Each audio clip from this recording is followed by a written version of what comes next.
I think we're going to get started. People are still coming in, but the hour is getting a little bit on the later side, and we wanted to get moving. I was about to say good afternoon, because usually our events are at 4:30 in the afternoon, but this is the evening, so it's good evening, everyone. My name is Ken Yalowitz. I'm the director of the Dickey Center for International Understanding here. And I'm very, very glad to welcome you. Oh, I see some old friends here from years ago sitting out here, Embassy Moscow days. Great. To this very special public event of the Dickey Center. The topic tonight is a very, very important one. We're going to be discussing, our panelists will be discussing India, China, and Pakistan, Asia's rising powers and what this means for the United States. We're very, very fortunate tonight. I'll be introducing our two speakers in just a moment, our two panelists. But I think most of you know that in my previous life, I was a Foreign Service officer in the State Department. And these two gentlemen are people that I've known, if not personally, then by reputation, you know, for many, many years. And we're really privileged tonight to have with us the State Department's, you know, leading experts on China and India and Pakistan, Evans Revere and Steve Mann, respectively. But I'll be introducing them formally in just a moment. I did want to say just a few words of introduction, though, to this very important subject. Obviously, we're all looking at headlines today focusing on Iran, on Iraq, on warfare, on the Middle East, the nuclear posturing of North Korea. And it's sometimes easy to forget, you know, when you're focusing on these conflict situations, that although these conflicts are of great seriousness, that there are other, in effect, tectonic shifts going on in terms of relative power, relative influence in the world. And that over the longer term, that these tectonic shifts, you know, may have very great influence and present very great challenges for the United States. And I think certainly the countries that we're going to be speaking about tonight, you know, very much fall into that category. India, Pakistan, and China are nuclear powers already. Individually and collectively, they are obviously, you know, some of the largest nations, you know, on the face of the earth. And in terms of their population and their commercial, economic, and military power, in terms of the future, they, you know, would really come very, very centrally in terms of our focus of attention, even compared with Iraq today. And for these reasons alone, they do merit our consideration. But dealing with these rising powers, however, is a very significant challenge to the United States. We have no standing alliances, long-standing alliances with any of these countries, and relations between the three of them, as you know, are not always harmonious, and one need only look at the Indian-Pakistani relationship to underscore this point. The United States has some serious disagreements with the domestic regimes of some of them, China in particular, and yet, you know, given their strategic locations and their economic and military power, we somehow have to work with them. Pakistan, again, just another aside, is critical in the struggle with the Taliban in Afghanistan, and yet at the same time, if you follow headlines, you know, you see that we're constantly worrying about some type of a fundamental Islamist type of a turnover of the current government in Pakistan. Indeed, as a former diplomat, I would argue that these countries present us with some of our most challenging diplomatic issues in the future, and in ways that we are still basically trying to plot through. And as I indicated before, we're very, very fortunate tonight to have the State Department's primary experts in these areas with us tonight. They'll be speaking Steve Mann will speak first, so I'm just going to say a few words about Steve's particular background, and then Evans will follow him. Steve right now is the Principal Deputy Assistant Secretary for South and Central Asian Affairs in the State Department, and his principal area of responsibility is India.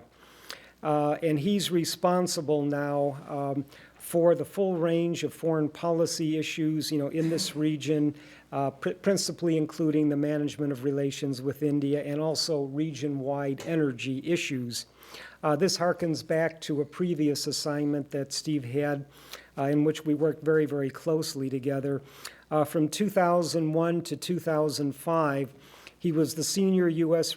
official responsible for Caspian energy issues and was heavily involved in realizing the Baku-Tbilisi-Ceyhan oil pipeline and the successful launch of the Caspian Pipeline Consortium line, along with a wide range of other Eurasian energy issues. He played an active role in mediating Eurasian conflicts, notably the Nagorno-Karabakh conflict between Armenia and Azerbaijan, and then also the internal conflicts in Georgia, which I had some personal knowledge of. And then in 2003, he served on the staff of the Coalition Provisional Authority in Iraq and managed the phase-out of the UN Oil for Food program. He has served overseas in a variety of places in Sri Lanka. He served as a country director for India, Nepal, and Sri Lanka. And from 1998 to 2001, he was my neighbor in the former Soviet Union when he served as the United States ambassador to Turkmenistan. His languages are Russian and German. Our second speaker is Evans Revere, who is now Cyrus R. Vance Fellow in Diplomatic Studies at the Council on Foreign Relations. He is still in the State Department and is on assignment at CFR.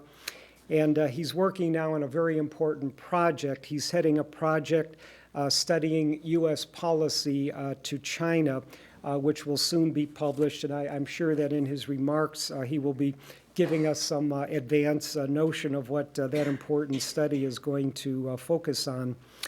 He is also a career diplomat who served most recently as the Principal Deputy Assistant Secretary of State for East Asian and Pacific Affairs, in which he was directly responsible for U.S. policy to China. His languages include Japanese, Korean, and Chinese. He has served as Deputy Chief of Mission and Charge at the U.S. Embassy in Seoul in Korea. He's been the Director for Korean Affairs. He has worked at the U.S. Embassy in Wellington, New Zealand, and a variety of other important positions within the State Department. So again, as I say, we're very fortunate to have these two policy experts with us tonight to help us see towards what U.S. policy to these three important countries will look like in the months and years ahead. So Steve, welcome, and I might just say just a personal word of thank you to both of these gentlemen. They both have rearranged schedules, really stood on their heads and spit out wooden nickels to be able to get here tonight. So I really want to just say a personal thanks to two good friends for coming here. But Steve, please, over to you. Okay.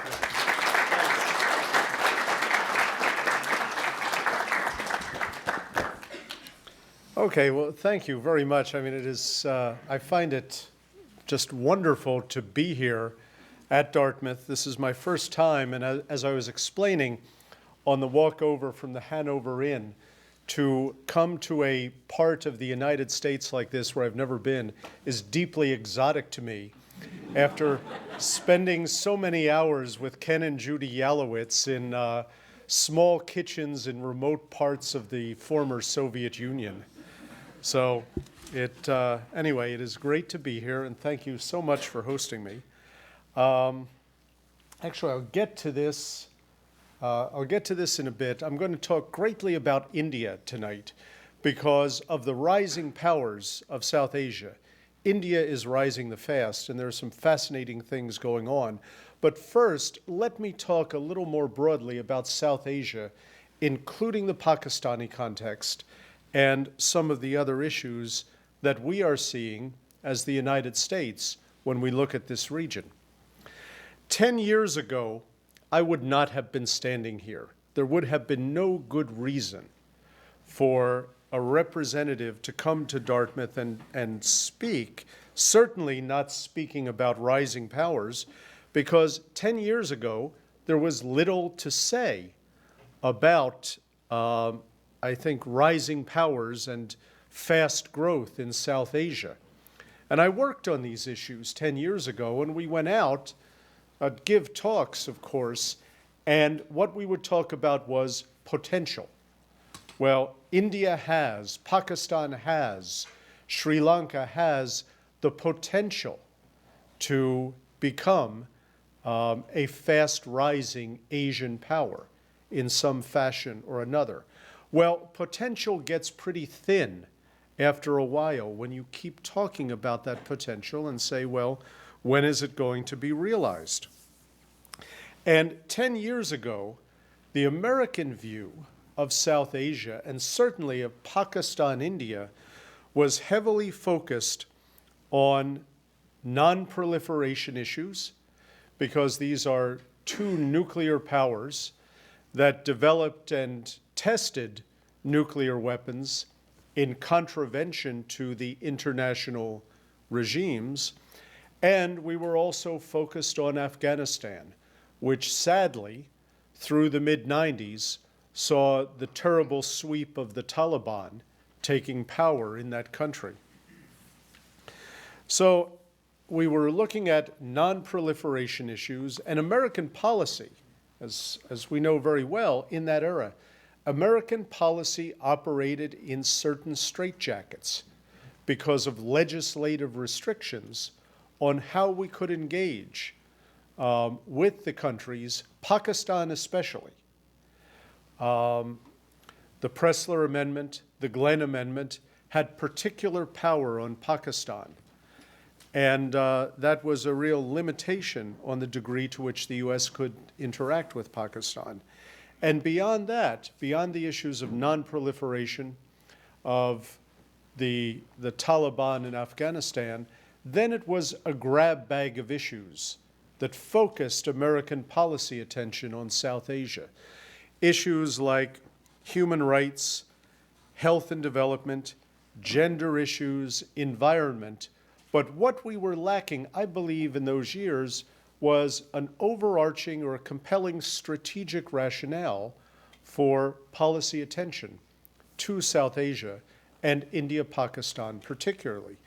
And those, my colleagues in the bureaucracy know that the scarcest thing, the resource you fight the hardest for, is senior level policy attention. Trying to get the president, the Secretary of State, the cabinet members to devote their personal involvement to countries. And it was awful hard back in the mid-90s. Well, now it has changed radically. And that is a change much for the better, I think, for the United States, and I think also for our South Asian partners as well. We just saw, a few weeks ago, President Musharraf and President Karzai in Afghanistan visiting the United States, visiting with President Bush. I don't know how many of you here caught President Musharraf's appearance on The Daily Show, but that has to be a first, where a South Asian president appears on The Daily Show. But it's interesting. It's a small thing, but I think that's indicative of the kind of ties that are sewing more closely together. Now, I'm going to, with Pakistan, let me talk a little bit about Pakistan, because arguably, the issues that engage the United States with Pakistan are in the very top tier of American foreign policy issues. Ground zero in the war on terror has been Pakistan, Afghanistan. With Osama bin Laden, Mullah Omar and the Taliban, that entire hateful, evil crew has launched their attacks, launched their plans from that part of the world. And it is a very gratifying thing to say that President Musharraf is a strong partner with the United States in the war on terror. That the issue of fighting the war on terror, of rebuilding Afghanistan with the support of Pakistan, with the participation of the international community, really is a compelling story for the United States. I want, however, I'm going to devote a greater amount, I think, of the 15 or so, 20 or so minutes that I have, to the case of India, because in many respects, it is the U.S. relationship with India that has changed the most radically in the past 10 years. It is a remarkable change and a very positive change. Again, 10 years ago, the United States was heavily focused on Europe, Balkan issues, Russia, NATO expansion, and it was extremely difficult to get people to pay attention to South Asia, even to India. But what a difference a decade makes. And right now, we can talk about our relationship with India, particularly, as a strategic and global partnership, partly because of changes in U.S. policy, but also because, and this is always a fundamental issue with foreign policy, the way that countries themselves change makes it more easier for the United States to engage with them. And that's what we're seeing in the India case. And let me just go through some of the basics.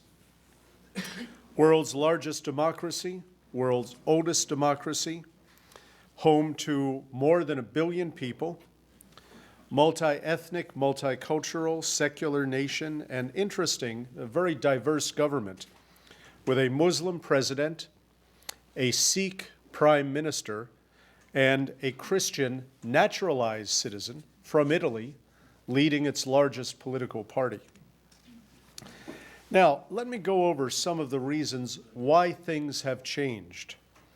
And first thing that I want to talk about is the commercial strength, the powerful strength of India's economy.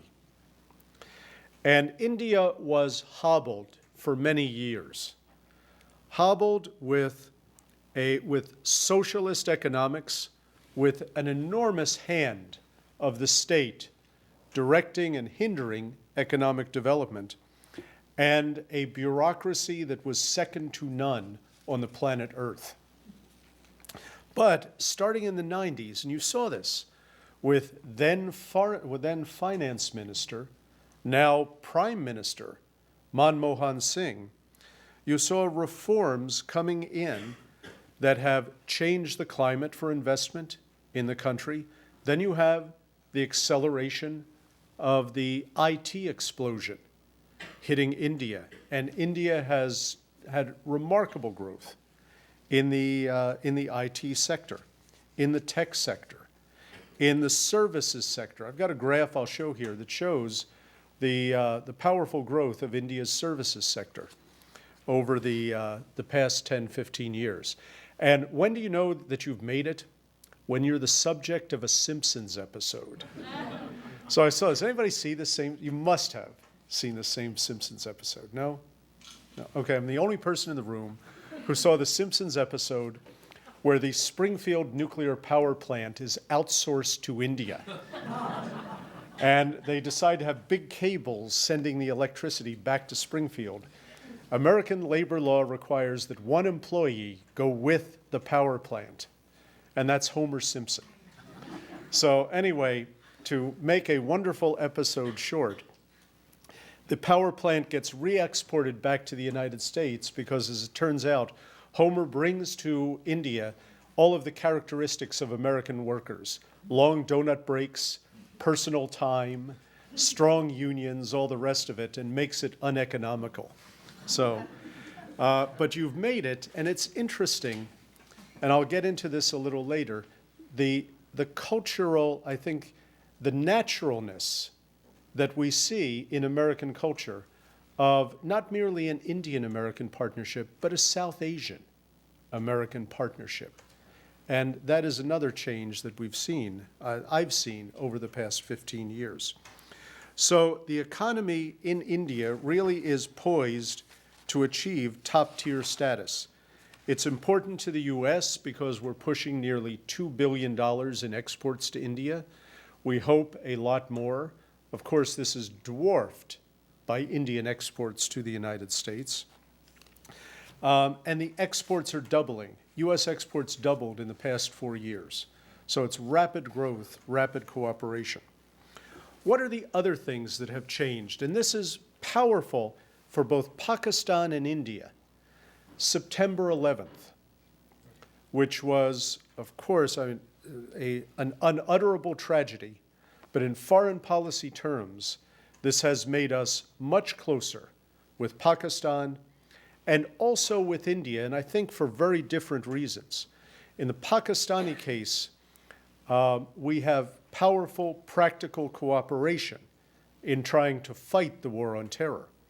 In the Indian case, I believe that what it said to Indian audiences is the United States is in the same boat, because India has had serious terror attacks on its own soil for many years.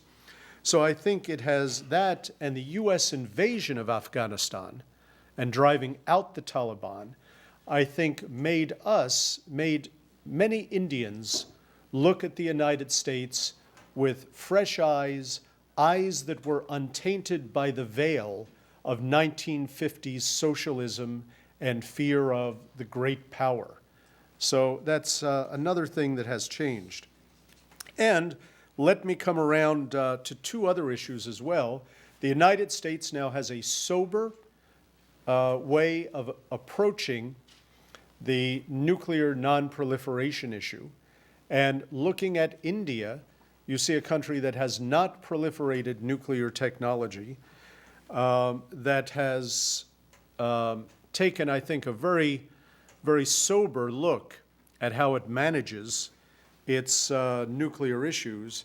And the Bush administration, I think the administration deserves enormous credit for this, has found a constructive, workable, right way of engaging with India on nuclear issues through a big civil nuclear deal that was announced in 2005 that makes a lot more things possible between the two countries. And finally, let me talk again about the South Asian American connection. Over time, due to, I think, English language commonality, to shared structures in many respects, we have benefited from so many South Asians coming to the United States, both to live, to study, to work. This is a powerful plus for the United States. And again, it is India that leads the way in terms of sheer numbers. Legal immigrants from India are now arriving in the United States in a higher rate than any other group. And looking at, and I'm sure some of this applies to students in the audience, we have 80,000 Indian students in the United States, the largest number from any country. We have roughly 65,000 Americans in India. We've got 2 million Indian Americans in the United States. And when you add other South Asians to this total, we are pushing up towards the 3 million level. So I think it is a very, very positive aspect for us all. These are, so in short, the underpinnings of what the administration sees as a strategic partnership with India. For a variety of reasons, and I would say the long-term institutions, governance, rule of law in India, and due especially to the economic reforms of the 1990s and early part of this century, India really is showing powerful, powerful growth and is going to be a top-tier economic power. Let me just go through and finish up here with, here's some of the stats. I love this life expectancy statistic simply because, as Ambassador Yalowitz and I are Soviet hands. India now has outstripped, or is it that Russia has understripped, South Asia? But the average life expectancy, for example, of a baby boy born in Russia is 58 years. And now with India, we see 63.9 and rising. GDP, 3,300 per capita. Interesting also, I'll get to this, the percentage of different nationalities. India is the third largest Muslim country in the world, just taken in pure numbers. Now, other key indicators here, take a look, typos notwithstanding, HIV prevalence sadly is rising. And there is a real issue with the rising epidemic of HIV in India. But look at the other demographics. And these are emblematic of what really is a well-developing country. Here is and this is a striking graph to me, the five-fold rise in the IT industry, the great plus-up in services, and the decline of agriculture, which has a number of social consequences in India as well. Basically, powerful GDP growth. It's not, well, actually, take a look at the blue. The part that matters is blue. Foreign direct investment, really minimal compared to, let's say, Western Europe. So that's an area where we're hoping this changes greatly. Pakistan itself, I mean, again, look at the South Asian growth numbers. These countries are no slouches in terms of growth. And again, in Pakistan, we're not seeing it to the same degree as in India, but echoes of the IT revolution, echoes of the same structural transformations that are taking place as in India.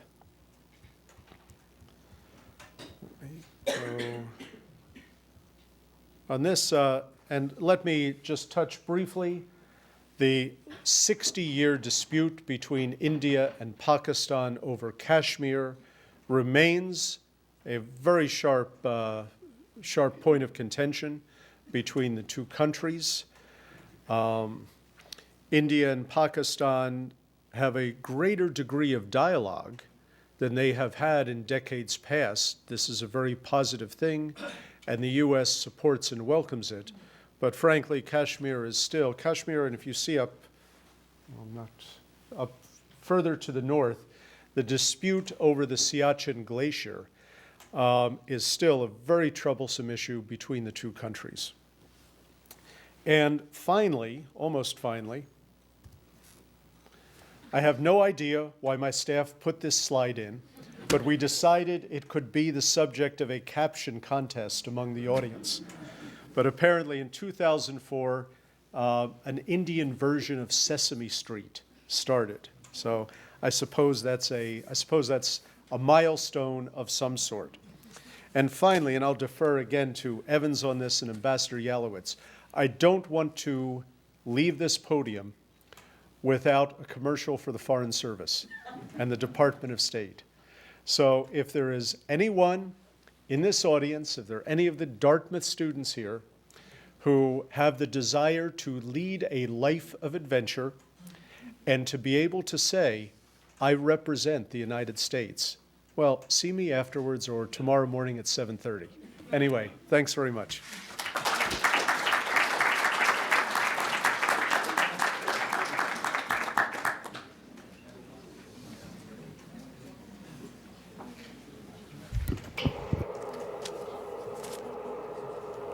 I'm a very low-tech kind of guy.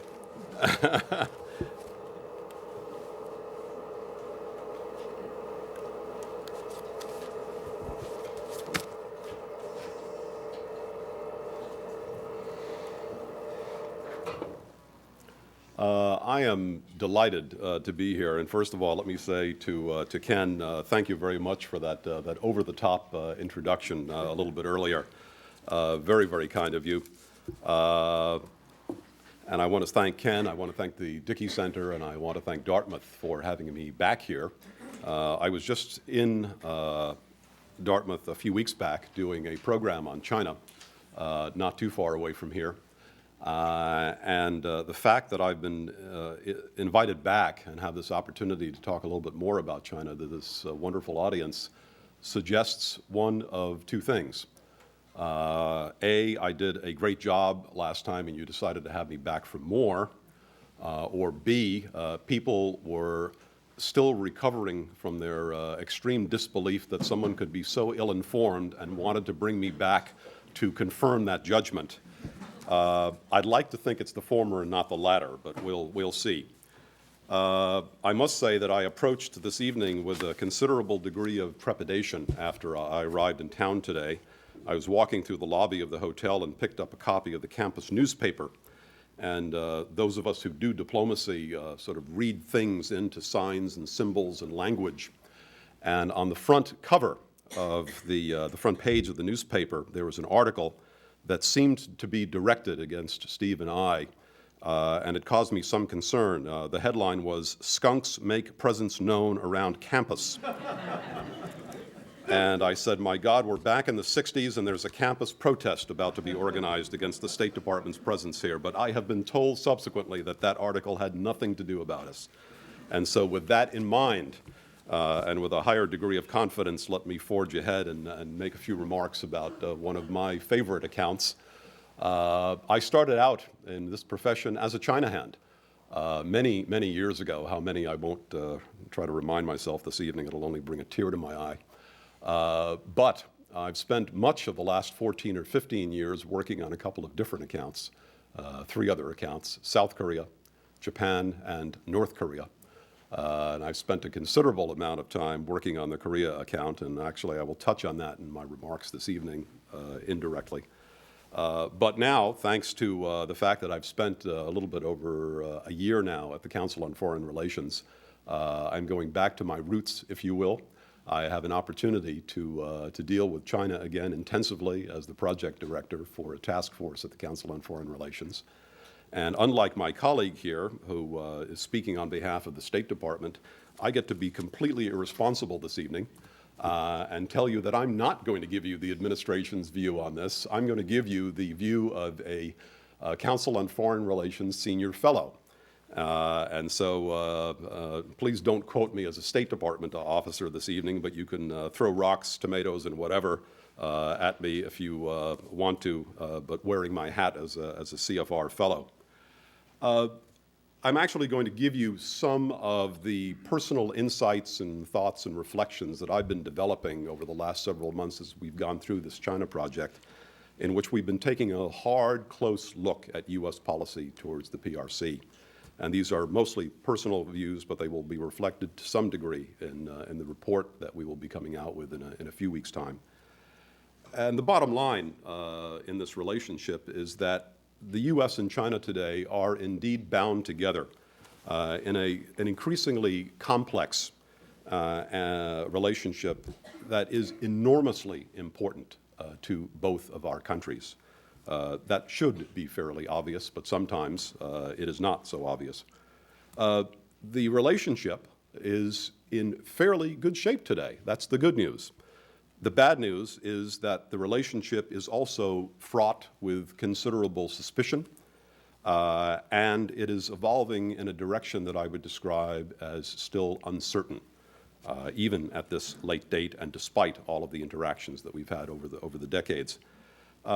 This relationship, the bilateral relationship between the United States and China, is not only critically important to the United States, it's important to China's own future. And I think that is something that is increasingly acknowledged by the senior leadership in Beijing. And of course, it is important to our future as well.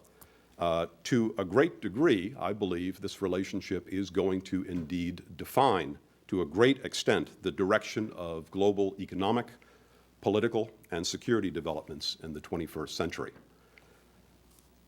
I think that, unfortunately, because of a number of other understandable developments, the attention of America's most senior officials has been focused elsewhere.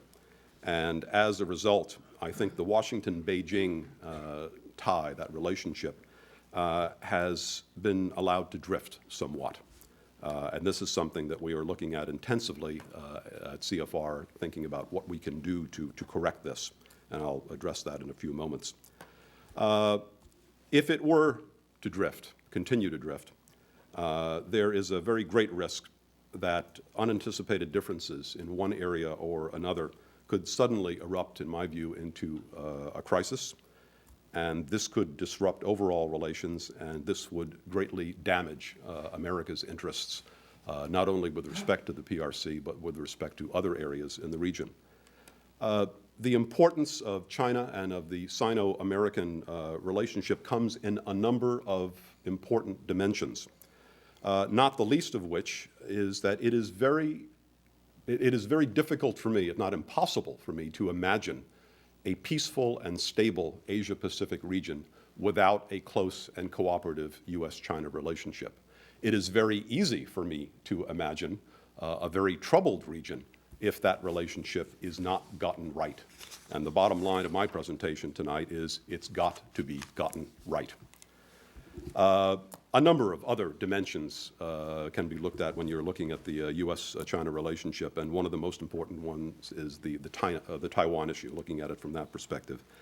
That is a critical concern, but it's not the only concern that we're dealing with. Unless the U.S. and China are able, across the board, to develop a durable foundation of trust and cooperation on the Taiwan issue, but also on a range of other, even larger questions, I think the future of the Asia-Pacific region could possibly be a troubled one indeed. Where is China today? China has gone through a period of explosive economic growth, rapidly expanding trade and investment. You saw the numbers on the chart there. In some cases, they're almost off the chart.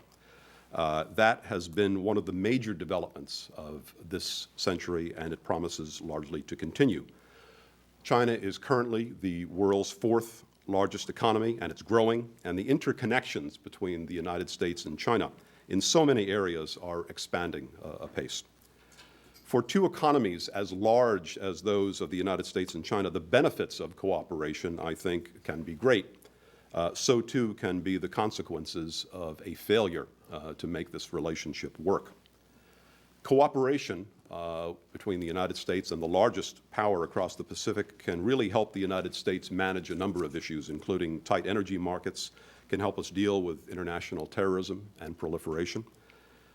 It can help us tackle issues like climate change, respond to other urgent transnational threats. And progress in each one of those areas becomes a lot easier if we're working together. Progress obviously becomes very difficult if we're working at cross purposes. And I think as America tries to define its economic and political and security priorities in the future, it needs to take China into account in a very careful, dispassionate, and very comprehensive way. And it needs to approach relations with this Asian giant strategically rather than tactically. And that does not mean that we can or should avoid some of the current problems between us, but it does mean that we need to handle them in a very careful way, in a way that will serve our interests, not just for the moment, but also for the long run. Let me address right now an interesting domestic angle here, because to a large degree, China has become an interesting element in the American domestic political debate. Virtually every newspaper at some point during the week is going to carry an article in which it will be assessing China's role and its impact on the United States. China is indeed seen by many Americans and their representatives in Congress, equally importantly, as posing a major economic and security challenge to the United States. If not now, then certainly in the next decade or two. There are doubts about China's intentions, about its game plans, its strategy, et cetera, in the future. There are worries about the trajectory that China is on domestically and in terms of its foreign policy. And all of these things are shaping American attitudes and are creating, I would say, a cloud, if you will, that continues to surround this bilateral relationship. And I think it underscores the need to work now in addressing these issues in a forthright way. It's also important, I think, to recognize that China has its own concerns about us, and to a large extent, they mirror some of those that I just mentioned in talking about China. The Chinese are concerned that America somehow seeks to stifle its development, that somehow America is trying to surround China militarily. And left to fester, I think the suspicions that are working in both directions here have the potential to erode the relationship, erode trust, and limit cooperation at a minimum, but perhaps beyond that, potentially plant the seeds of confrontation and even conflict down the road. I think Americans are right to raise questions about China and even to be concerned about how to contend with a China that is clearly in the ascendant, as it will be for some time to come. But as they do, I think it's important for us to understand as fully as we can the reality of contemporary China, not the myth, but the reality that's going on out there, and the reality of China's transformation. This is not your father's China, as I like to remind people. This is certainly not the China that I served in some quarter century ago. And the implications of this transformation for the United States. China is not, as I suggested, the country with which the United States normalized diplomatic relations in 1979, nor is it the China that President Nixon reached out to a few years earlier than that. It has undergone, as I suggested, a remarkable rise, and this rise has brought about some real benefits to the Chinese people. One has only to spend a few hours in China to see, if you've been there before, what's going on in China now. The lives of the people have been improved tremendously. There is a growing middle class in China. When I was in China, the notion that there would ever be a middle class back in the late 70s and early 80s was almost beyond comprehension. This transformation in China, economic and otherwise, has brought about some interesting consequences and difficulties, including very significant environmental degradation, a very rapidly aging population, the numbers are very disturbing, and growing rural unrest. Serious instability as a result of these factors does not seem to be around the corner, but the fact is that these are serious problems that the PRC's leadership is contending with, and it underscores the likelihood that China's leadership is going to be busy for the large part in the coming years contending with its domestic agenda, and perhaps then, as a result, not so much engaged, we believe, in international adventurism. They will do, as I've suggested, lots of navel-gazing in the next few years as they try to figure out how they're going to get their own house in order.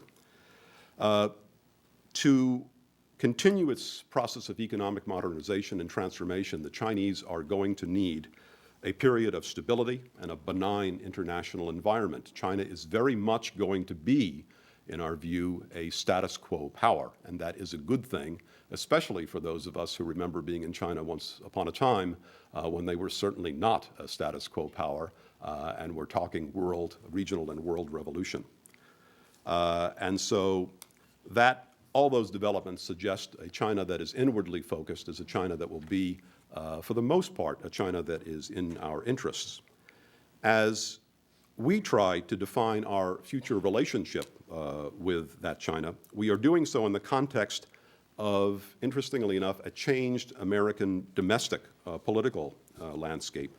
And to give you the headline here, there was a broad bipartisan consensus in how to deal with China once upon a time, back in the 1970s. The collapse of the Soviet Union, Tiananmen, and a number of other factors, including the end of the Cold War, changed that.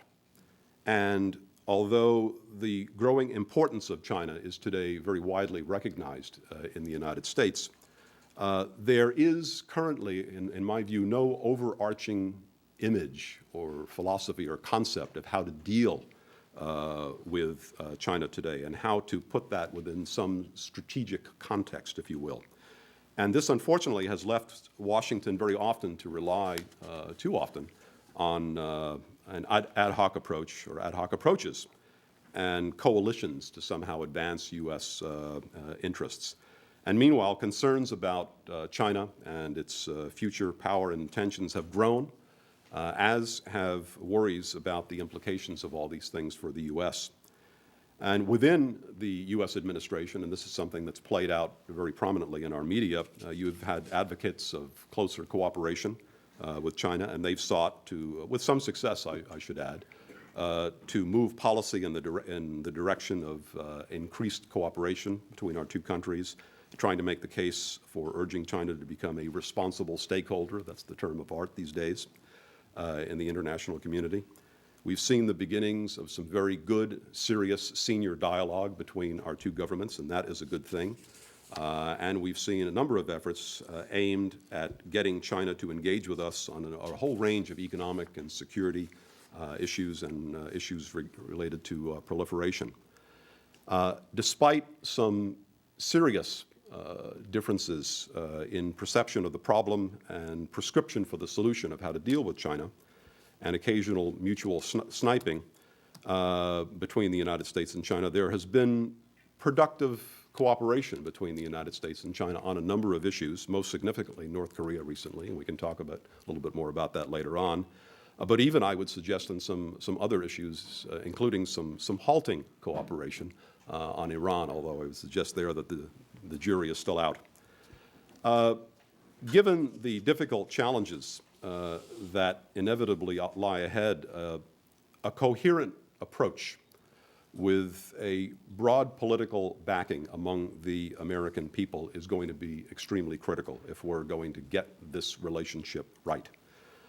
We are not going to change China through the force of our will. It's just not going to happen. But with some thoughtfully constructed policies, we can play an important role in helping to promote progress in China in some very critical areas, such as those that I've noted earlier, including pressing for greater political openness and more freedoms in China, and this is an important agenda. And this domestic transformation of China is of critical concern to us. The trajectory that China is on, in many respects, is a good one, but not in all respects, particularly in the human rights dimension. China's lack of transparency is a continuing concern to us. Opacity is almost a way of life in contemporary China, not as much as it was in the bad old days, but it is still a problem. China is not very open about its foreign policy priorities, about its military and security priorities, military spending, et cetera. And one of the most sensitive and consequential national security issues is, of course, Taiwan, where Taiwan continues to be threatened by a considerable array of PRC weaponry across the straits, and this is a tremendous concern to us. All of this that I've suggested serves as a pretty stark reminder that U.S. policies need to be clear about what China is, but also what China is not. China is not an ally. China does not today share core U.S. values. However, having said that, I think a confluence of interest between the United States and China, growing economic interdependence and interactions between us, an expanding agenda of issues that I suggested earlier that we can work on together. All of these things require bilateral cooperation, and all of them suggest that Sino-American ties have certainly the potential to be more synergistic than antagonistic in the years to come. And my thought is that that ought to be the centerpiece of our approach, focusing on the synergies and trying to manage areas of potential antagonism. This is a high-stakes relationship. China is a major nuclear power, major conventional power, major economic power. But what ought we to do if we're going to fix this relationship and get it right? Let me cut to the chase here. Can we build a cooperative relationship, a productive relationship with the PRC, one that advances our interests and enhances the prospects for regional and global stability? That's the big question looming over us. Some have suggested that we might try to address our concerns, our growing concerns about China, by treating China as an adversary and somehow defining China as a major U.S. security and economic threat in the 21st century and ordering our approach, security, economic, et cetera, with that as the major focus. I don't think that that approach is either justified or useful or even possible, quite frankly. There is nothing inevitable about conflict between the United States and China. Indeed, treating China, in my view, as an adversary would confirm the worst suspicions that some hold in Beijing about us, and it would fuel, I believe, the parallel case that I'm sure some elements in Beijing are making about America and some of the things that America is allegedly seeking to do towards China.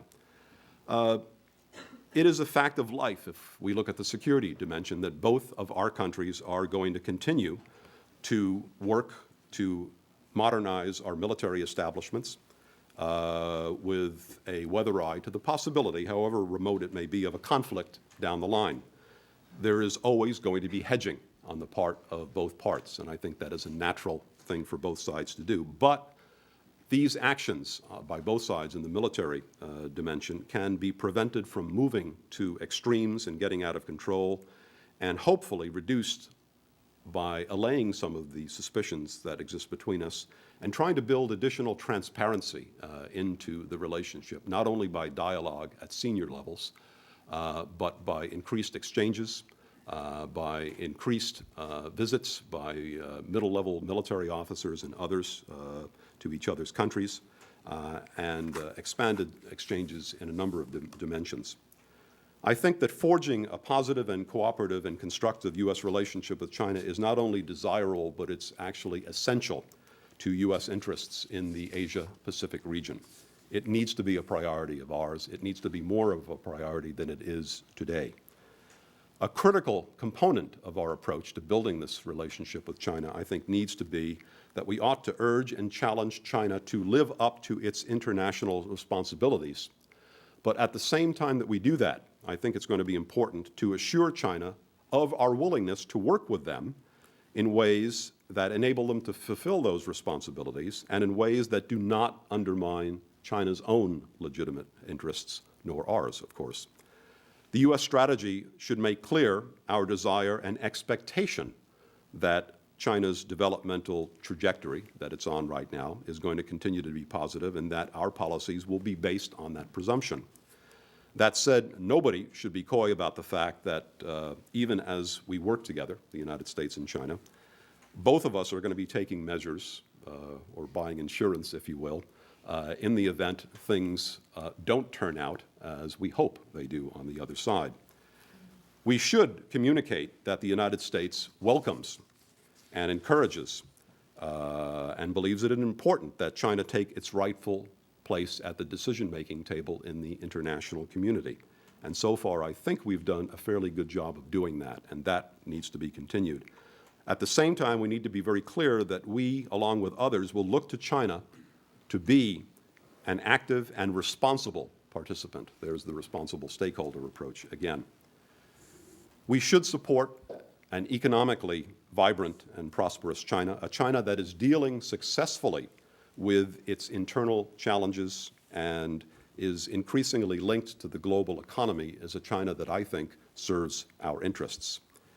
And in addition to improving the lives of the Chinese people, including through the creation of a larger middle class, economic development also creates greater pressure on Beijing to respond to domestic calls for greater political liberalization and more freedoms, and I think that is a good thing.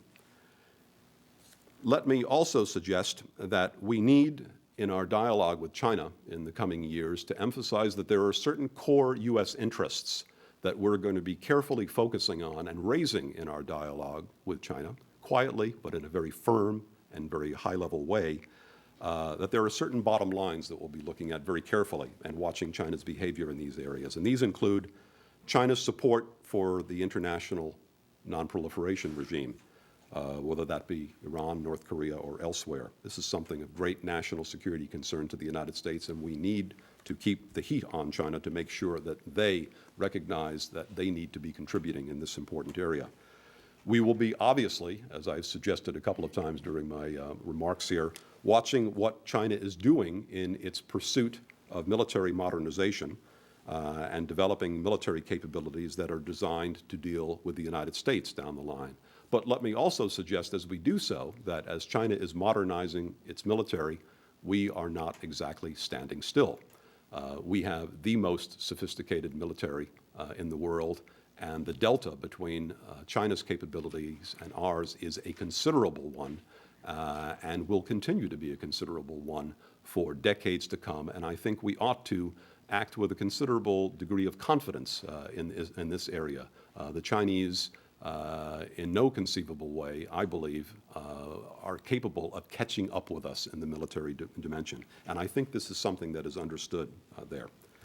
We will also be looking at China's relations with regimes of concern to us, whether through its pursuit of energy resources in certain areas or political partnerships, et cetera. We'll also want to be looking at China's willingness to move towards political reform. Once again, this is an important component of who we are as a nation. We promote democracy, we support democracy, we want to see China moving in that direction. And I would suggest that China's movement in that direction is also in China's own interests as well. And of course, we want to make sure that China is responsive to U.S. concerns in the economic and trade areas. Let me bring my remarks to a close by suggesting that as we work to build a more predictable and cooperative relationship with this Asian giant, the United States needs to make clear our hope for an eventual transition to a more open society in China. Such a society, I think, is ultimately the best guarantor in China's own terms of a better life for its people and more internal stability. And I think that's the case that it's important to make to the Chinese as often as we can. We should also not presume that we have the ability to radically change the pace at which China is making this transformation, however. China is on a positive trajectory. We need to keep the heat on. Others need to keep the heat on as well. And we need to constantly remind China that we are not necessarily measuring them against a U.S. standard, but rather an international standard, and in almost every instance, measuring them against the standard that they themselves have signed up for in their accession to a number of international treaties and covenants. Let me finally bring my remarks to a close by saying that building a fundamentally different military relationship between our two countries is absolutely critical and maybe the most challenging area of all because of the suspicions that still cloud this relationship. I think there has been progress in this area in recent months, and I think the administration and our military deserves credit for that. We need to take steps that contribute to reducing the possibility of misunderstanding and miscalculation, especially on the part of China because of the closed nature of its society. We need to factor into our strategy the flexibility to deal with all sorts of uncertainty out there, but we also need to remind ourselves that there is a fair bit of uncertainty that exists on the Chinese side as they look at us. And so transparency and dialogue and openness, I think, is going to be a critical element of this. But to help build this transparency, there are a number of things that I think we can do. We need, first and foremost of all, to maintain our strong military alliances and cooperative security partnerships in the Asia-Pacific region, while avoiding as much as possible any impression that somehow these relationships are directed against China. We need to intensify bilateral military dialogue and exchanges, as I suggested earlier, to try to underscore for the Chinese that there is, and also try to underscore for them that there is a benefit to them from enhanced transparency, including the transparency that we show towards them so that they can understand our intentions, if you will. We need to work with partners in the Asia-Pacific region to build a common capability for common security-related missions and coalitions that could include China. There's no reason why China can't participate in some of these coalitions. But also we need to make sure and remind our Chinese friends that we are going to continue to abide by our security commitments called for in the Taiwan Relations Act. I think restoring and revitalizing the traditional U.S. consensus on how to deal with China is a critical task for this administration and the next administration. I think the absence of that sort of consensus right now and the insufficient attention that I spoke about earlier that is given to the need to clearly articulate where we're trying to go in this relationship with China is something that needs to be addressed as a priority issue for this administration and the next administration. We need to get beyond some of the rancorous and ill-informed debate that we often see that circulates in Washington and elsewhere when it comes to China, because the sort of discord that comes out of these debates, I think, threatens to grow if our China policy is not more broadly understood and supported by the American people. And if it's going to be understood and supported, it needs to be advocated, including at the very top of the administration. And it needs to be signed on to by all levels of the administration. The executive branch, from the president on down, must clearly set the tone and the direction of our China policy, and they need to ensure that the administration speaks with one unified voice on China policy. That has not always been the case. The administration also needs, I think, to frankly acknowledge that there is right now a lack of trust in this relationship and that there is the mutual suspicion that I mentioned earlier and that this needs to be dealt with. And our leadership, I also think, needs to make clear that it has charted a clear path forward in this relationship. And that path needs to be both realistic, it needs to be prudent in terms of protecting America's interests, short-term, medium, and long-term. But it also needs to be squarely aimed at building transparency and confidence into U.S.-China ties, and it also needs to create a foundation for advancing our interests into the 21st century through creating a new and productive relationship with a country that is not going away. And not only is it not going away, it is becoming increasingly important to our survival and to the survival of the Asia-Pacific region in the coming century. Thank you.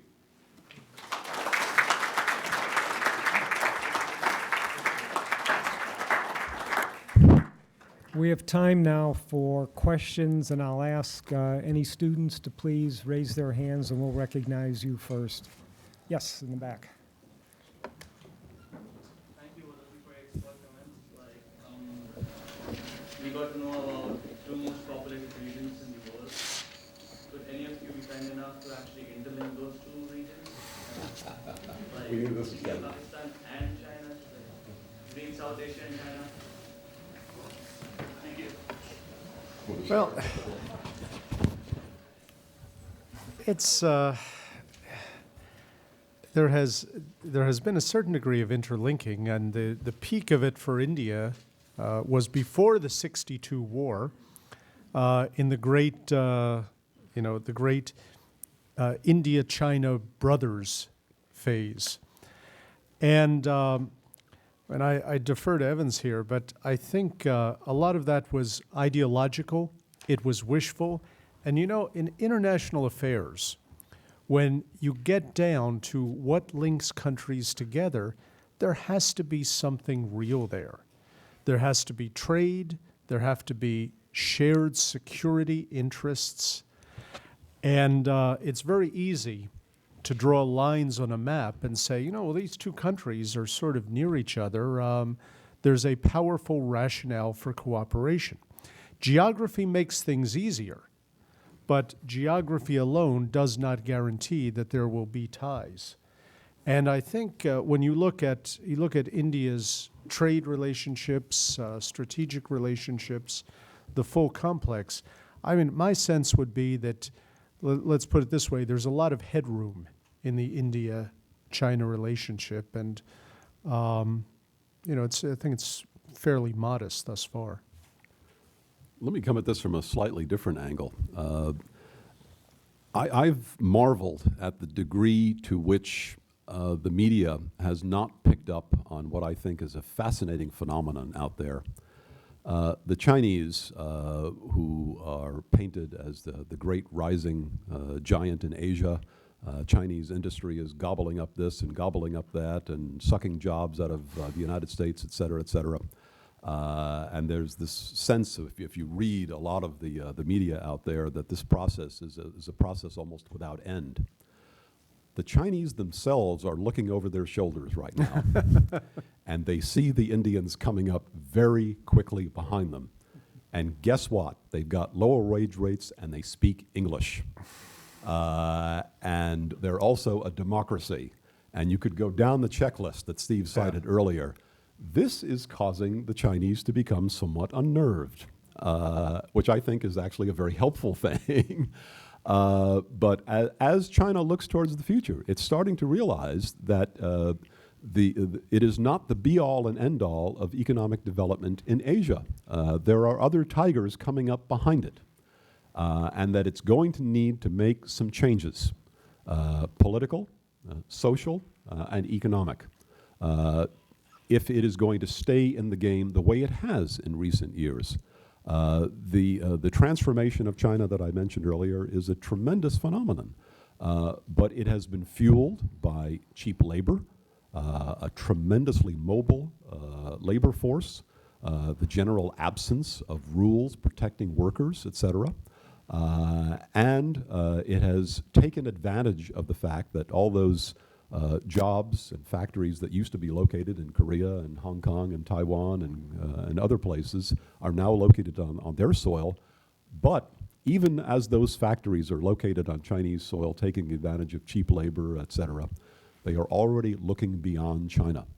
And so this is going to be an interesting wrinkle in the coming 20 or 30 years as the Chinese begin to get a bit of a taste of their own medicine as they see jobs that they felt once secure in keeping in China begin to drift elsewhere, and not just to India, but to Vietnam, Laos, and other places in the region. So this is an interesting little wrinkle that's worth keeping an eye on in the coming decades.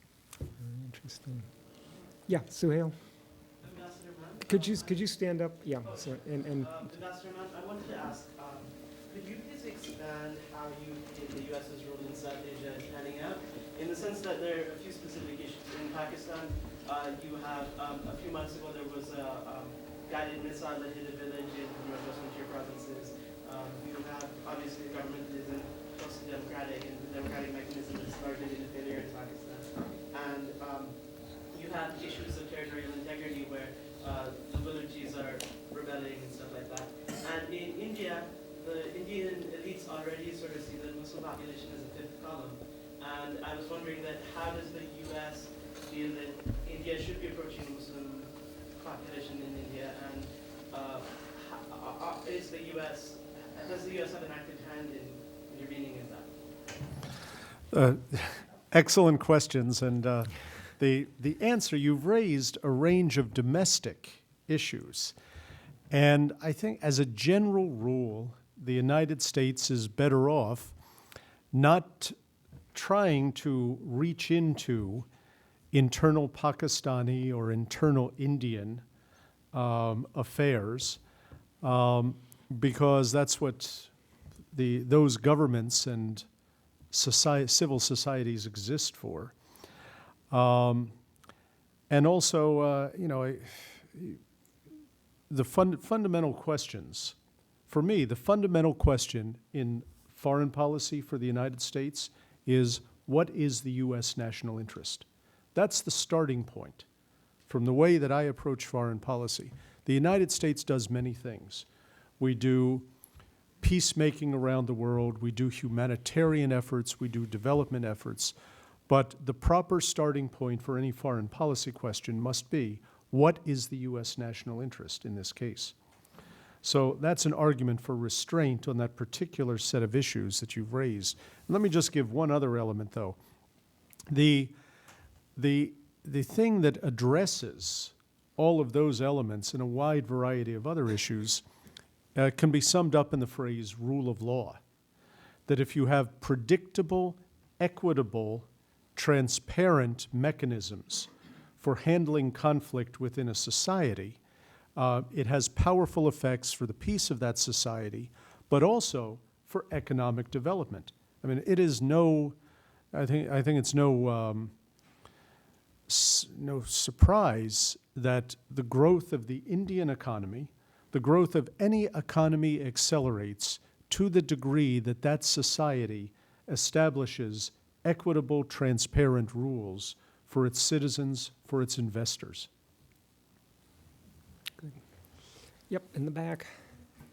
Thank you so much.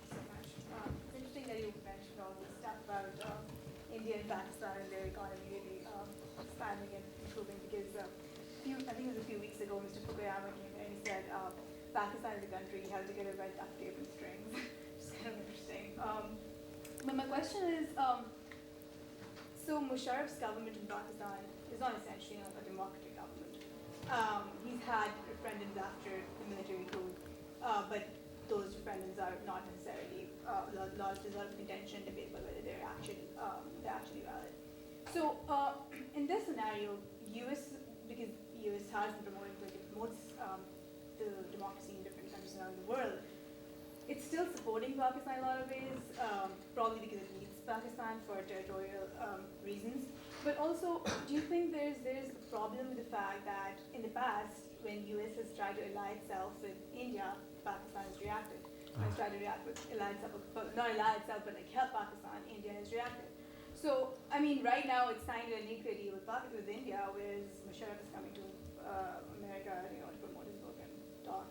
But do you think that this actually is a breeding ground, or this has the potential to lead to serious or more serious problems between India and Pakistan later on?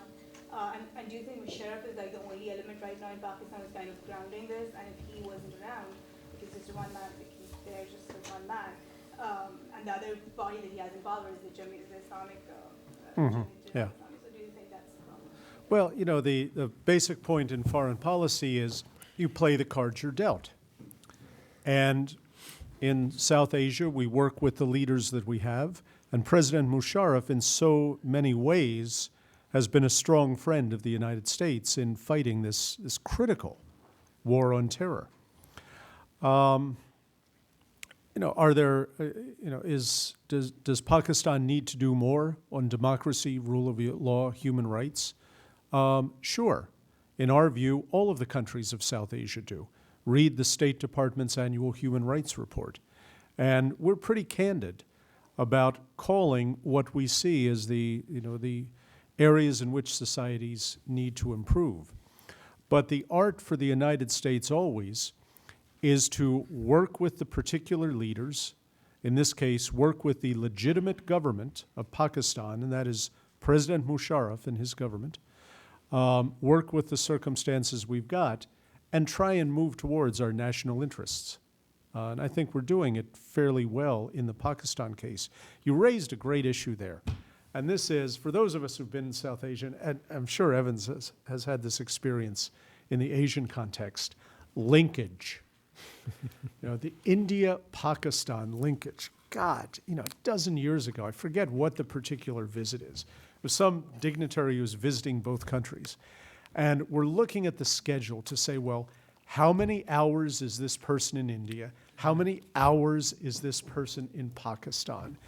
And you have that, thanks to the lively democratic press in each country, the hyperactive press in each country. Good thing, let me flag that, real good thing.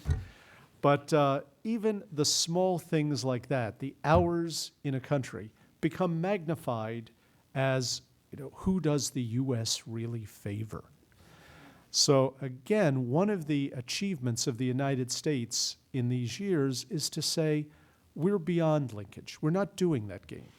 We're not doing zero sum. We have worthy deep relationships with each country. We're going to pursue them according to the individual circumstances. But great aspect. But let the record show that the Pakistani Prime Minister did get on Jon Stewart. Yeah. And the Indian did That's not. right. You Yeah, have a but then again, you had the Simpsons doing India. Linkage. You had a question right here. You were talking earlier about China looking over its shoulder at India, and currently Indian population growth is set to outstrip Chinese total population in the coming years. I'm wondering, does India have like a coherent policy to confront the problem it's going to have with this spiraling population and really shrinking resources, the way that China has the one-child policy?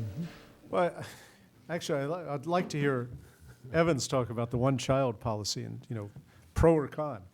But with India, I think what you're seeing is, declining birth rates as a consequence of urbanization, economic development, and female literacy. So in my view, the critical question is not population growth. The critical question is economic structure. Do you have something in place that is going to harness the nascent productivity of these new citizens? Or are you back in some 1950s London School of Economic state-controlled dream about how the government is going to determine the economic circumstances for its citizens? So I think India, thanks to its 15 years of reforms, is going in the path that is going to cope effectively with the population growth. And that coping also gives you the basic demographic glide path into a more stable situation. I don't know, Evans? Just a word about the one-child policy, one-child per family policy in China. Most demographers and an increasing number of Chinese demographers are looking at that as a major disaster in terms of policy decisions in the past. I think the latest ratios of female to male births in China are 113 to 100. It's that far off, and this has caused all sorts of distortions. And then on a related demographic issue, I mentioned an aging population in China. I like to joke with some friends who paint a picture of the PLA and Chinese military capabilities in the out years as a tremendous threat to American security. And when I give them the statistics on the rapidly aging population numbers, I said, I wouldn't be too much afraid of an army whose average age is about 65 years old.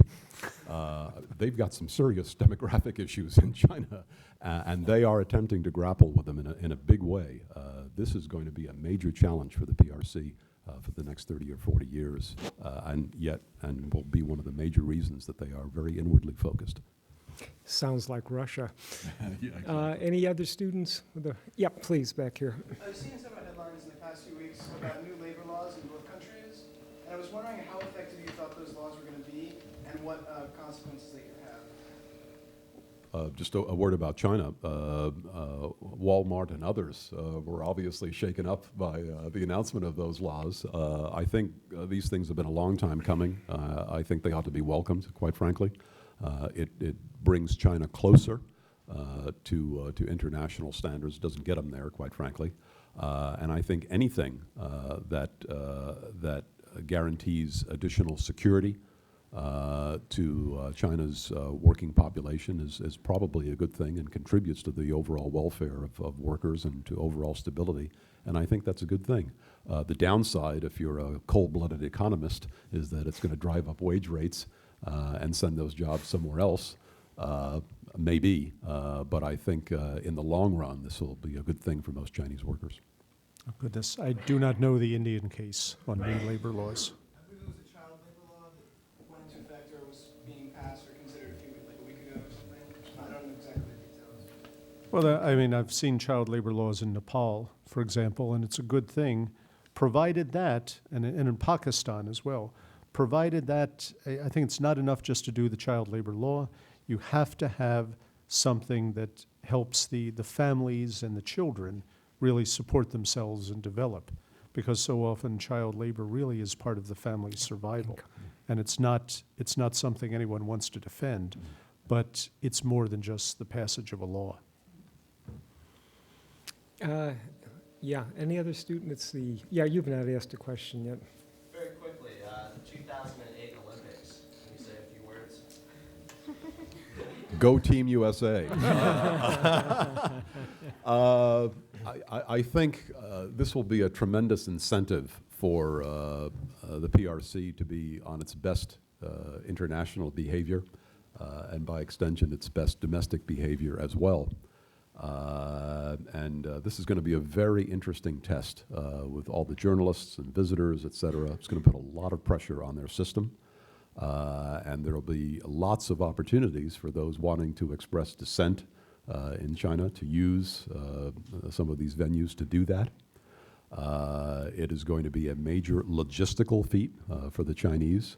I don't know if you've been in Beijing in the last several years. I don't know how you're going to hold an Olympics in a city in which you can't breathe when you walk down the street, never mind run a marathon there. But in any event, I used to run half marathons, including in Beijing, and I would come back and cough for the next 3 or 4 days. It was just, and that was a long time ago. It's gotten worse. But no, this is going to be a real test of the Chinese to be on their best possible behavior. And there'll be a lot of eyes on the PRC in the run-up to that period, and a lot of pressure on them to do the right thing, not only in terms of organizing the games themselves, but organizing themselves to be receptive to a large international audience. And that's a good thing. Let's see, Suhail. Any other students? Suhail, you've asked one, but go ahead then, Suhail. Mr. Revere, I had an interesting, the way the U.S. discourse on China has been over the last few years, it sounds very similar to how the U.S. discourse on Japan was in the early 80s, in some respects. And I was wondering, you made this allusion to Chinese regionalism, and is that really a good thing for the U.S. in the sense that, Shinzo Abe in Japan was characterized as more hawk before he won, and now that he's won, he's sort of being very accommodating towards the Chinese, and he's made it Japan's major foreign policy directive to ally with the Chinese. Now, when Chinese growth, so far, they've been leveraging their reserves by buying U.S. Treasury bonds and things like that. If they end up leveraging off Japanese savings and there's a large amount of regional coalescence, does that push the U.S. out in any way? No, I don't think so. I think the new Japanese prime minister, who I've known for a number of years, is taking some very prudent steps in reaching out to his two immediate neighbors in trying to repair relations. And the good news is that they've been reciprocating these gestures, and I think that's a good thing. I don't think that the outreach being conducted by Abe-san towards the Chinese is going to lead to any kind of an alliance relationship in our lifetime. That's for darn sure. There's a lot of history in that region. The United States has a critical role to play in the region as an ally of Japan, as an ally of South Korea, as an ally of others. I think to the extent that the Chinese and the Japanese are reaching out towards each other and trying to defuse some of the tensions between the two countries, that is a good thing, and that works to our advantage, quite frankly. I don't see a downside for the United States to increased dialogue and cooperation between the Japanese and the Chinese. I see nothing but upsides, quite frankly. We are an Asia-Pacific power, and we are an Asia-Pacific power to stay, quite frankly, and I think that's generally recognized by all the parties. And I think these trends towards trying to put some of the issues of history behind them in the region are a good thing, and they're a good thing for all the nations concerned, but they also help us as well. We have time for 2 more questions. Take one here. Yeah, can you talk about China's strategic balance between participating in the six-party talks of North Korea and/or aligning itself with North Korea and not participating in the six-party talks? I mean, they're sort of, I feel like they're sort of caught in this area where they don't really know what to do, but there's positives and negatives for both sides. Yeah. You've probably just summed up a Politburo meeting or two that's taken place in Beijing. This is a real foreign policy challenge for China when you think about it. We've got headaches with North Korea, but let's remember that North Korea is on China's border, not ours.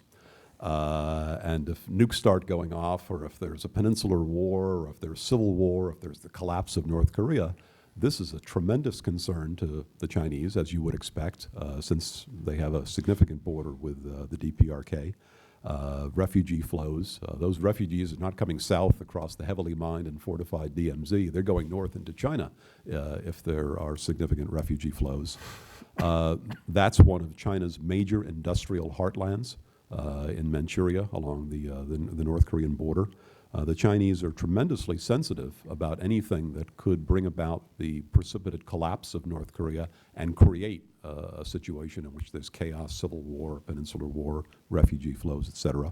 And so their priority over the years has been to try to work to gradually transform North Korea, to move North Korea in a more productive direction, while at the same time maintaining this treaty relationship. They've had a treaty of friendship and cooperation for well over half a century. The Chinese lost hundreds of thousands of troops killed and wounded in the Korean War. It was a tremendous investment of blood and treasure. Chairman Mao's son died in the Korean War. Was a division commander there. To a very great degree, the Korean War brought about the separation of China. Taiwan was on its way back to the motherland in 1949, 1950, until the Korean War started. And that was one of the contributing factors to the continuing division of China. They remember that, and not too fondly. The Chinese have a problem. You've got a treaty ally that you've invested a tremendous amount of blood and treasure in over the years that is odd, to say the least, and dangerous. That is developing and has developed a nuclear weapons capability, that is working on the missiles to deliver those nukes elsewhere. Missiles can fly west as well as they can fly east. The North Koreans are very secretive. The North Korean-China relationship is not the warm and friendly relationship that it supposedly once was. I have serious questions about whether it was ever warm and friendly. But it has certainly gotten a lot colder. And so you see the Chinese trying to thread through this situation, trying not to do anything that will precipitate the rapid collapse of North Korea for the reasons I mentioned earlier, but at the same time trying to be a cooperative partner with us and South Korea and Russia and Japan in the six-party process, hosting and sponsoring those talks. And putting pressure on North Korea, considerable pressure, I think.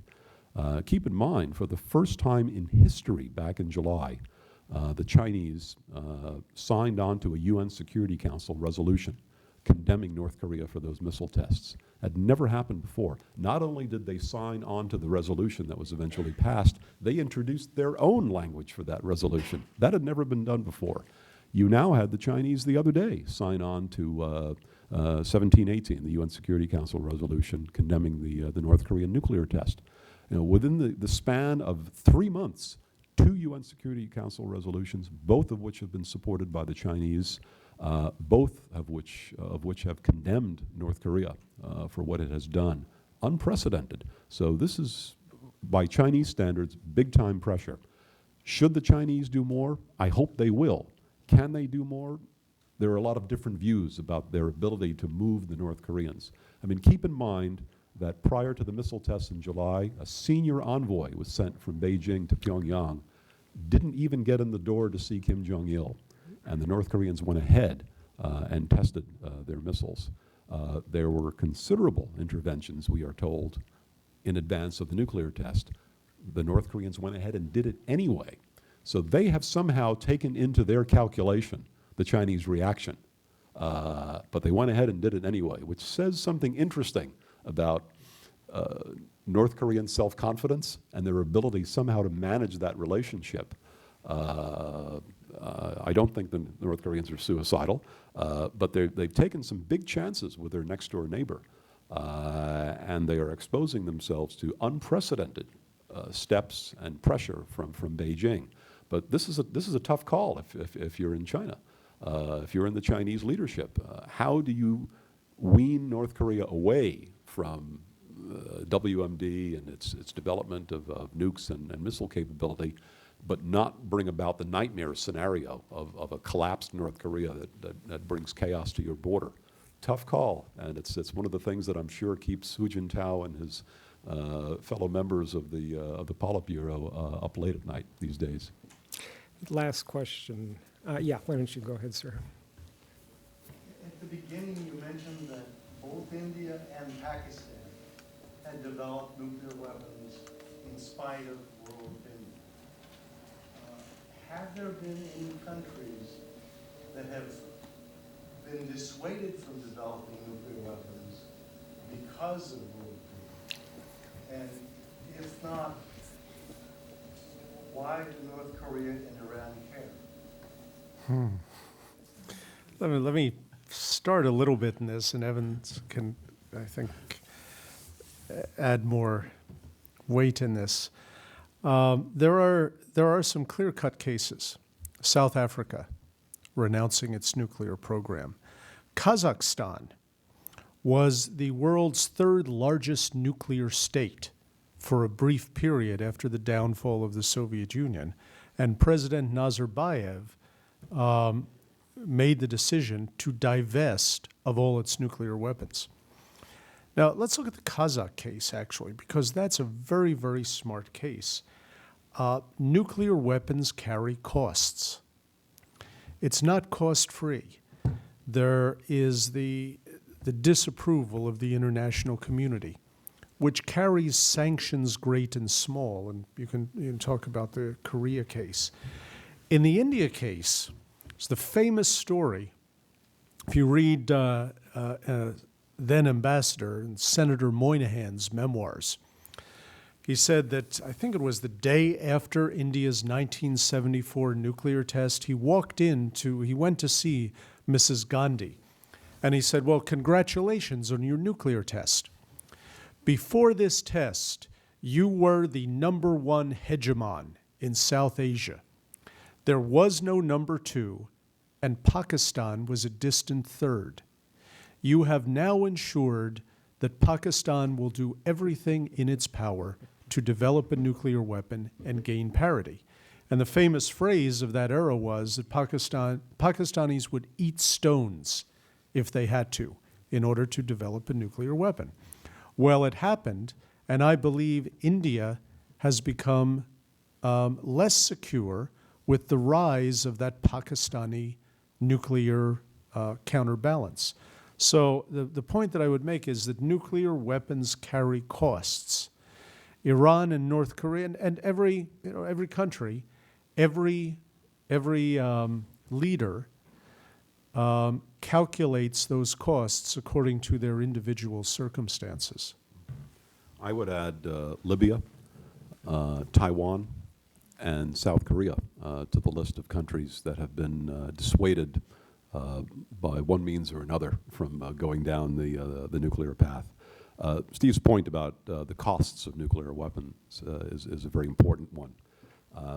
In the dialogue that's taken place between the United States and North Korea over the years, that's one of the messages that we've been trying to get through, that to the extent that North Korea is going down this path of developing a nuclear weapons capability, it is not making itself a less likely target of American ire and retaliation. It's making itself more likely to be a target of this because of our concerns that they might use, sell, transfer these weapons.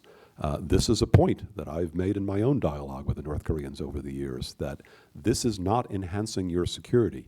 It is enhancing the prospects that through inadvertence, mistake, or intention on your part, we might need to deal with you militarily someday. And in the aftermath of September 11th, 2001, this is a fundamental concern of ours. My colleagues in the department have been making it very clear, and others have said in Washington, that we cannot accept a North Korea with nuclear weapons in the aftermath of what happened on September 11th, 2001. And the North Koreans need to understand that they will pay a price for this. The North Koreans regard their highest priority as their survival. And the point that I've made with them over the years, and I've been dealing with them for hundreds of hours across the table, is that these things do not guarantee your survival. They take away from the prospects of your survival. If your aim is survival, there are other ways to do it, and they don't involve nuclear weapons. So far, unfortunately, the message has not gotten through. I would just add to the list of countries, Ukraine and Belarus, which were very similar in situation to Kazakhstan when the Soviet Union fell apart. The only reason I would just mention it is because I think this is one of the unknown signal successes in U.S. diplomacy that really has not gotten, as I've indicated, a lot of attention. Is when the Soviet Union fell apart, one of our greatest concerns was that there not be 3 or 4 nuclear powers when before there was one. And we strove very, very strenuously with Ukraine, with Belarus, with Kazakhstan, to get those nuclear weapons back to Russia. Kazakhstan was the first, as Steve indicated, and I think they very wisely recognized the downsides.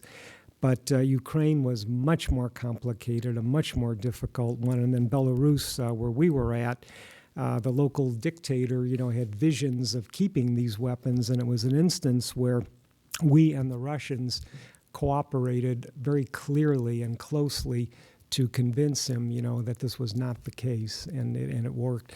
But there are many examples of success in this area. Let me thank Evans and Steve very, very much. I just want to, for students here, Steve referred to the fact that tomorrow morning, beginning at about 7:15 or so, in the Daniel Webster room of the Hanover Inn, if any students want to come and talk to Steve and Evans, we'll be perched there eating breakfast. So please feel free to come by. Thank you all for coming, and again, thank you both very, very much.